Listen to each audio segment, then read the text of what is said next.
घर का भेदी लंका डहाए, ये कहावत तो आपने पहले भी कई दफा सुनी होगी और वाकई ये सही भी है। और इसकी भुगत भोगी रही हमारी राजस्थान पुलिस भी, क्योंकि अगर ऐसा नहीं होता तो शायद हमारे सूबे की खाकी के सितारे शायद पहले ही चमक उठते।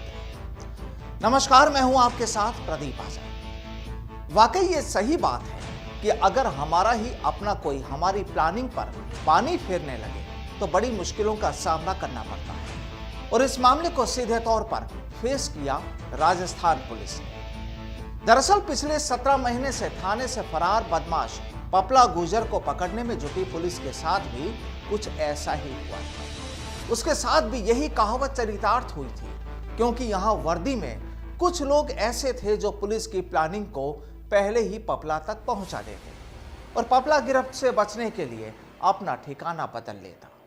और राजस्थान पुलिस के लिए कितना अहम था पपला का पकड़ा जाना, उसका अंदाजा इसी से लगाया जा सकता है कि इस शातिर पर पुलिस ने 5 लाख तक का इनाम रख दिया। दरअसल जब पुलिस ने पपला को पकड़ने की प्लानिंग कर दी, तब पुलिस की प्लानिंग पपला तक पहुंच जाए।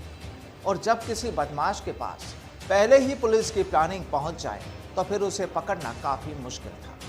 और यहां भी कुछ ऐसा ही हुआ। लेकिन इस बार पुलिस के सीनियर ऑफिसर्स कहानी समझ चुके थे, और जब कहानी समझ आ चुकी थी तो पपला भी पकड़ में आ गया। दरअसल महाराष्ट्र के कोल्हापुर में 3 दिन पहले पकड़ा गया पपला ने भी इस बात का खुलासा किया है कि उसके पास सारी खबरें पहले ही आ जाती थी और इसमें एक पुलिसकर्मी अपना अहम रोल निभाता था, जो पपला तक खाकी की प्लानिंग पहुंचाता था। आपको बता दें कि सितंबर 2019 में जब पपला बहरोड पुलिस थाने से फरार हुआ था, उस वक्त तक कुछ पुलिसकर्मियों को भी संदेह के घेरे में रखा गया था और आखिरकार 2 पुलिसकर्मियों को उस वक्त नौकरी से बर्खास्त भी कर दिया गया था। जाहिर है कोई अपराधी अपने जुर्म को ज्यादा वक्त तक अंजाम नहीं दे सकता तब तक कि उसके लिए भी कोई मुखबरी ना कर रहा।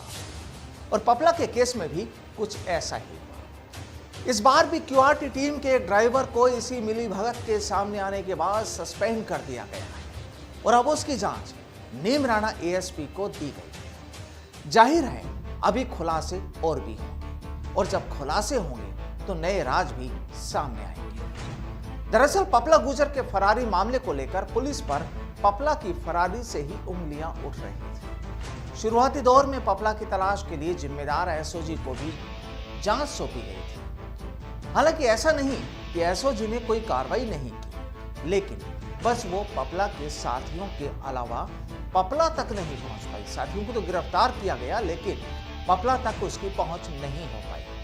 हालांकि जो क्लू मिले थे पपला के बारे में, उस पर तलाश भी की गई, लेकिन मामला बैठा नहीं। अब इस बार करीब 15 दिन पहले पीएचक्यू वापस हरकत में आया।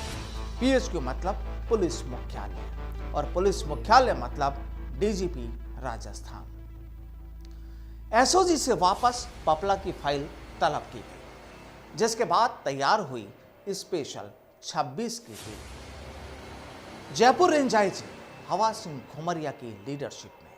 और फाइल जब घुमरिया के हाथों में आई तो ज्यादा वक्त नहीं लगा पुलिस को पपला तक पहुंचने। पपला की फरारी का पूरा खेल खत्म कर दिया। जाहिर है इस बार पुलिस का काम पूरी तरह खुफिया तौर पर चल रहा था। टीम में जिन अधिकारियों और पुलिसकर्मियों को शामिल किया गया, उन्होंने भी ठान लिया कि इस बार हाथ खाली नहीं रहने देंगे, और कहते भी हैं कि जब तक किसी काम की कामयाबी के बारे में सोच लिया जाए तो कामयाबी मिल भी जाती है। बहरहाल अब पपला पुलिस रिमांड पर है और वो गहन पूछताछ के दौर से गुजर रहा है।